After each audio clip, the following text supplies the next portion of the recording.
பார்த்து மறை உண்மையை புரிந்து கொள்ளவும் உங்களுக்கு மட்டும் இல்லை, அவங்க பின்னால் இருக்க பெற்றோர்களுக்கு தான். அவங்கள்ட்ட கேட்டிங்கன்னா நீங்கள் சொல்கிறத கூட அவங்க சொல்ல மாட்டாங்க. ஆமாம், ஒரு காலத்தில் வாங்கினோம், அது பிறகு முடிஞ்சிச்சு, அப்புறம் கல்யாணம் பண்ணியாச்சு, பிள்ளைகள்லாம் பெற்றாச்சு, இப்போ என்ன என்ன அந்த மாதிரி கேட்பாங்க. அவங்களுக்கு தான் முக்கியம். அதனால் பெற்றோர்களை நீங்களும் உன்னிப்பாக கேட்கணும். நான் கேட்க கேள்விக்கு பிள்ளைகளுக்கு பதில் தெரியாட்டினா நீங்களும் பதில் சொல்லலாம். சிஸ்டர்ஸ் வேறு இங்கே உட்காந்துருக்காங்க. ஆப்பிரிக்காவிலலாம் இருந்த சிஸ்டர் ஒருத்தர் உட்காந்துருக்காங்க, அமலா சிஸ்டர் உட்காந்துருக்கேன். என்னோட நான் நுன்சியோவாக இருந்தப்போ அங்கே இருந்தாங்க. நான் அவங்கள்ட்டையும் கேள்வி கேட்கலாம், புரியுதா? அதனால் நான் கேள்வி கேட்கும்போது யாருக்கு பதில் தெரியணுமோ கையை எழுப்பிட்டு எழுந்து தெளிவாக பேரை சொல்லுங்கள். உங்கள் பேர் சொல்லும்போது எனக்கு பல சமயத்தில் விளக்க மாட்டேங்குது. ஏன்னா இந்த காலத்தில் மாடர்ன் பேராக வச்சுருந்தீங்க. அந்த காலத்தில் ஈஸியாக இருக்கும். அல்ஃபோன்ஸா, அரைக்கமரி, சின்னம்மா, சந்தனமரி, இது மாதிரிலாம் ரொம்ப ஈஸியாக இருக்குது. இப்போ லவ்லி, லேவ்லி எல்லாம் சொல்லும் பொழுது நம்மளுக்கு ஏற்கனவே இந்த பேரெல்லாம் பார்த்துட்டு கஷ்டமாக இருக்குது. அதனால் தெளிவாக சொல்ல முடியாது, தயவு செய்து கேட்டுக்கொள்கின்றேன். சரியா? முதல் கேள்வி, ஆவியானவர் உறுதி பூசலின் மூலமாக நமக்கு கொடைகளை கொடுக்கின்றார், கனிகளை கொடுக்கின்றார். கொடைகள் என்றால் என்ன, கனிகள் என்றால் என்ன? இதுதான் முதல் கேள்வி. மறைக்கொள்ளியில் சொல்லி கொடுத்துருக்க மாட்டாங்க, நான் கேட்குற மாதிரி. ஆனால் என்னுடைய வீடியோ பார்த்தீங்கன்னா அதில் கண்டுபிடிச்சிருக்கலாம். அது அந்த சிஸ்டர் பார்த்தாங்களான்னு தெரியல. உறுதி பூசல் கொடுக்கும்போது நீங்கள் என்ன சொல்கிறீங்க? 7 கொடைகளை கொடுக்குறான்னு சொல்கிறீங்களா? அதோட என்னத்தை கொடுக்குறாரு? கனிகள் எத்தனை கொடுக்குறாரு? எதுக்கு 2ஆக கொடுக்குறாரு? 1ஆக கொடுத்துட்டு போகலாமே. அதுதான் என்னுடைய கேள்வி. நல்ல கேள்வின்னு சொல்கிறான் ஒரு பையன், ஆனால் பதில் தான் தெரியாது. அப்படி தானே? யாருக்கு? Very good. உங்கள் பேரை தெளிவாக சொல்லுங்கம்மா. சொல்லுங்கள்.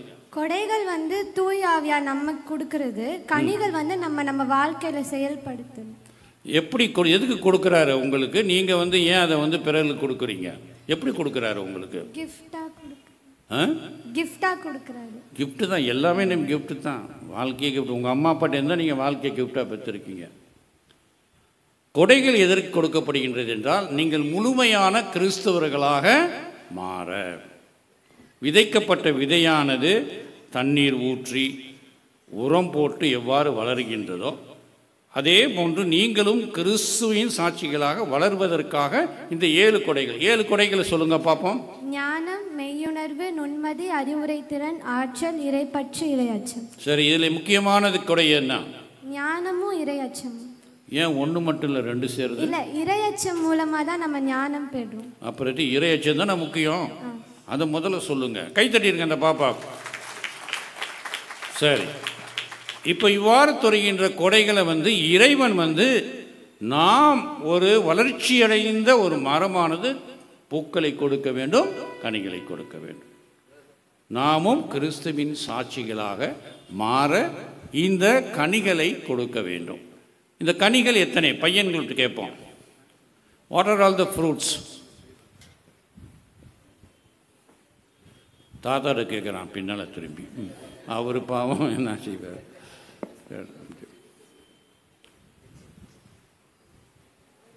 எத்தனை கனிகள்? Very good. தைரியமாக வாங்க, ஒன்றும் கவலைப்படாதீங்க. உங்கள் பேர் என்ன? அகஸ்டின். அகஸ்டின், அருமையான பேர். அன்பு, மகிழ்ச்சி. இல்லை, மொத்தம் எத்தனை? 12. 12ஆ? சொல்லுங்க பார்ப்போம். அன்பு, மகிழ்ச்சி, அமைதி, பொறுமை,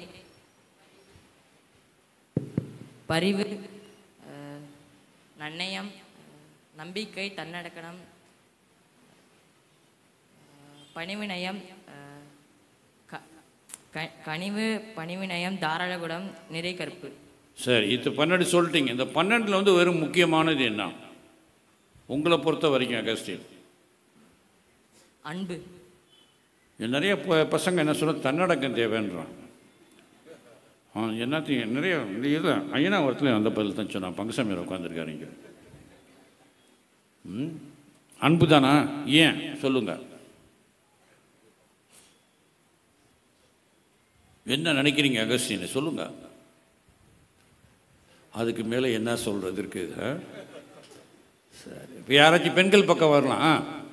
அன்புன்னு சொல்கிறாரு, சகோதரர் அகுஸ்டின், நீங்கள் சகோதரி யாராச்சும் என்ன சொல்கிறீங்க? ஆமாவா இல்லையா? ஏன் ஆமாம், ஏன் இல்லை? அதுதான் பதில் கேட்குறேன் நான். தாய்மார்கள்ட்ட கேட்பேன், பின்னால் யாருக்காச்சும் தெரியுமான்ட்டு. அன்பு முக்கியமா இல்லாட்டி பொறுமை முக்கியமா? வாங்கப்பா. பிஷப், அன்பு தான் முக்கியம். அன்பு இருந்தால் இந்த பொறுமை எல்லாமே தானாக வந்துடும். அப்படியா? ஒன்றுக்கு வாழ்க்கையில் அனுபவிச்சிருக்கீங்களா? ஆனால் நான் நிறைய பேர் தாய்மாட்ட கேட்கும்போது பொறுமை தான் முக்கியம், அன்பு தான் எப்பயுமே இருக்குது, அந்த பொறுமை மட்டும் இருந்தால் இந்த நேரம் இவ்வளோ மாதிரி இருந்திருக்கலான்னு. நமக்கு 1 கொரிந்தியர் 13ஆம் அதிகாரத்தில் அதான் அன்பு பொறுமை உள்ளது, அனைத்தையும் பொறுத்துக்கொள்ளும். உங்கள் பேர் என்ன? ஜெகதீஷ் பிரபு. சரிப்பா, ஜெகதீஷ். ஜெகதீஷ். நீங்கள் சாமியார் ஆயிக்க வேண்டியதில்லை? ஆமாம் தானே? வெரி குட், கைத்தட்டிருங்க அவருக்கு. கரெக்ட். உறுதி பூசலில் பயன்படுத்தப்படும் எண்ணெயின் பெயர் என்ன? அந்த எண்ணெய் எங்கிருந்து வருது? பதில் சொன்னவங்க வேணாம், பதில் சொல்லாதவங்க சொல்லுங்க. யாரே பதில் சொல்லையோ கிதின் என்னன்னா ஆயத்தக்கார எண்ணெயும் கிறிஸ்மா. சத்தமாக சொல்லுங்கப்பா. ஆயத்தக்கார எண்ணெயும் கிறிஸ்மா. ஆயத்தக்கார எண்ணெயுமா? கிறிஸ்மா எண்ணெய். கிறிஸ்மா எண்ணெய். அந்த கிறிஸ்மா எண்ணெய் எங்கேருந்து வருது? வந்து பக்கத்தில் சாமியார் கடை, எந்த கடைன்னு சொல்லுவார், கேளு. நான் அவர் தான் வாங்கி எனக்கு கொடுக்குறாரு. கிறிஸ்மா எண்ணெய் எங்கேருந்து வருது, எப்படி வருது? உட்காந்துங்க, கைத்தட்டிருங்க அந்த பையனுக்கு. கிறிஸ்மா எண்ணெய் கரெக்ட். அந்த கிறிஸ்மா எண்ணெய் எங்கேருந்து வருது? இப்போ வேப்பெண்ணா எங்கேருந்து வருது? வேப்ப மரத்துலேருந்து வருது. வேப்ப மரத்துலேருந்து என்ன வருது? வேப்பம் விதை கிடைக்கிது. அந்த வேப்ப விதைக்கு என்ன செய்கிறோம்? அதை நசுக்கி அந்த எண்ணெய் எடுக்கணும். அது மாதிரி கிறிஸ்மா எண்ணெய் எங்கேருந்து வருது? சரி, எந்திரி சொல்லுங்கம்மா, பேர் சொல்லுங்கள். பெரியம்மா வாங்க, உங்கள் பேர் என்ன? டாரஸ் அல்ஃபோன்ஸா. சொல்லுங்கள் அல்ஃபோன்ஸ், சொல்லுங்கள். ஆலிவ் மரத்துலேருந்து வருது. ஆலிவ் ஆயிலேருந்து எப்படி வந்து கிறிஸ்மா எண்ணெய் வருதுமா? அதை எடுத்து நம்ம பொரிக்கும் சட்டியில் போட்டு சூடுபடுத்தும் போதான் அவங்க பதப்படுத்தி எதுவும் செய்வாங்க போல. இது ரொம்ப கஷ்டமான பதில் தான். சரி, நம்ம கை தட்டிடுவோம் நம்ம முதல்ல, இல்லாட்டி வேற பதில் சொல்லிடுவாங்க, தப்பான பதில்னா. வேற யாராச்சும் கரெக்டாக சொல்லுங்க பார்ப்போம். Welcome, welcome. The Christmas oil is come from the olive tree. Yes. How it is made, the oil becomes a Christmas oil. That I don't know, Father. I know it's come from the olive tree. That's the question I am asking. Very good. She says, I do not know. I welcome that answer. Anybody? Choir class. பாடுறது மட்டும் கிடையாது, பதிலாம் தெரிஞ்சிருக்கணும். சிஸ்டர்கிட்ட கேளுங்க, sister அம்மனாட்ட கேளுங்க. எடுங்கம்மா, சொல்லுங்கம்மா. It's on the Christmas time. Bishop blesses the olive oil to be used for all these. இப்போ கை தட்டுறீங்க, அது முதல்ல சொல்லலாம்ல. சொல்லுங்க, தெளிவாக சொல்லுங்க எங்களுக்கு. ஸோ சிஸ்டர் சேஸ், கிறிஸ்மா எண்ணெயானது Christmas time பூசை வந்து ஆயர் அவர்கள் பேராலயத்தில் நிறைவேற்றும் பொழுது அந்த ஆலிவ் ஆயிலை வந்து எடுத்து அதன் மேல் ஜெபம் சொல்லி அதை அர்ப்பணம் செய்து அத்தோடு ஒன்று சேர்ப்பார். அது என்ன? அது தண்ணியா, டீயா, காஃபியா?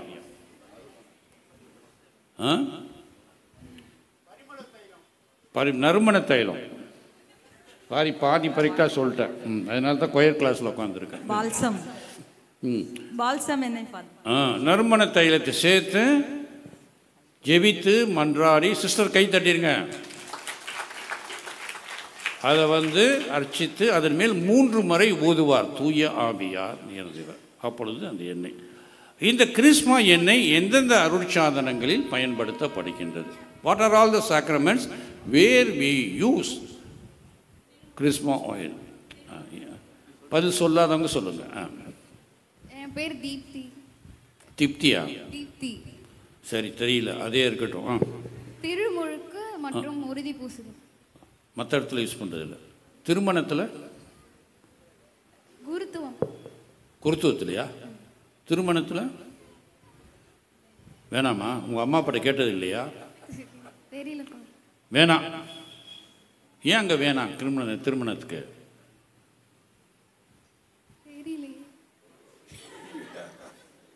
நான் ஒரு தடவை கேட்டேன் ஒரு பையன்ட்ட, என்ன கல்யாணம் பண்ணல, அப்புறம் என்ன பெரிய சொல்கிறேன்னு சொன்னேன். திருமணத்தில் ஏன் பயன்படுத்த வேண்டும்னா, அங்கே திருமணத்தின் நடத்துபவர்களே வருங்கால கணவனும் மனைவி தான். அவங்க கொடுக்கின்ற அந்த உறுதிமொழி, அந்த வார்த்தைப்பாடு அதில் அடங்கியிருக்கு. அதனால் அவங்களுக்கு தனியாக ப்ளஸ் பண்ண வேண்டியது அவசியம் கிடையாது. அதனால் வெரி குட், கைத்தட்டிடுங்க திருப்திக்கு. அருட்சாதனங்கள் எத்தனை? எந்தெந்த அருட்சாதனங்களை வாழ்க்கையில் ஒரே முறை பெற முடியும்? பதில் சொல்லாதவங்க சொல்லணும். என் பேர் ஜோசிஃபான். வாழ்க்கையில் ஒரு முறை பெறுறது திருமுழுக்கு, உறுதி பூசுதல், திருமணம், குருத்துவம், திருமணம். 4 அப்படி தானே? ஆமாம். ஏற்றுக்கிறீங்களா தாய் தந்தையர்கள்லாம்? அவங்க சொன்னது ரைட்டா தப்பா? பாய்ஸ் என்ன சொல்கிறீங்க? அவங்க 4 சொல்கிறாங்க, நான் சொல்கிறேன் 3 தான் சொல்கிறேன். எதை விட்டுடலாம்? திருமணத்தை விட்டுடலாமா? யார் சொல்கிறது? அந்த அம்மா எந்திரிங்க தயவுசெய்து. நீ சொன்னது ரைட்டுமா, தைரியமாக எந்திரிச்சு நில்லுங்க. வீட்டுக்காரர் ஒன்றும் சொல்ல மாட்டார்.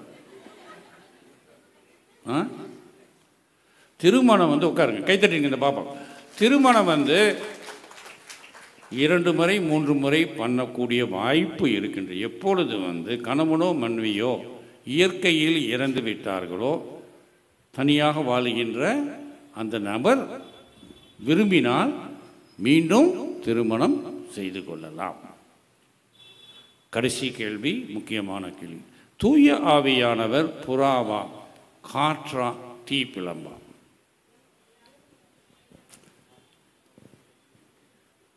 யாரா பையன் கை தட்டுறா கொடுங்க. உங்கள் பேர் சொல்லிடுங்கப்பா. ராம்சேஸ். சொல்லுங்கள். 3. தீயா? நெருப்பு. 3மே. மேகம், புறா. உன் பேர் என்ன? ஒரே ஒரு பேர் இருக்கா, 3 பேர் இருக்கா உனக்கு? ஒரே பேர். ஒரு பேர். ஏன் அவருக்கு மட்டும் 3 கொடுக்குற?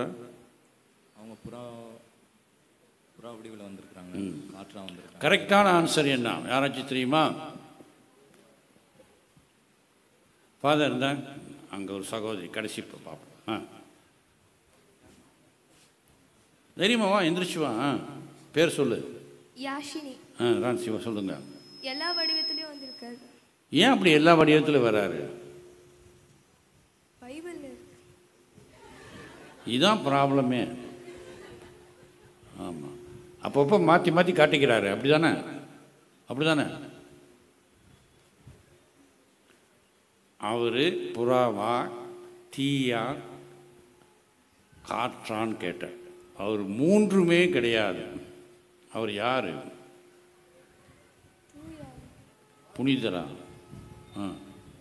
அந்த ஒரு தாய் அங்கே எந்திரிக்கிறாங்க, அவங்கள்ட்ட கொடுங்க.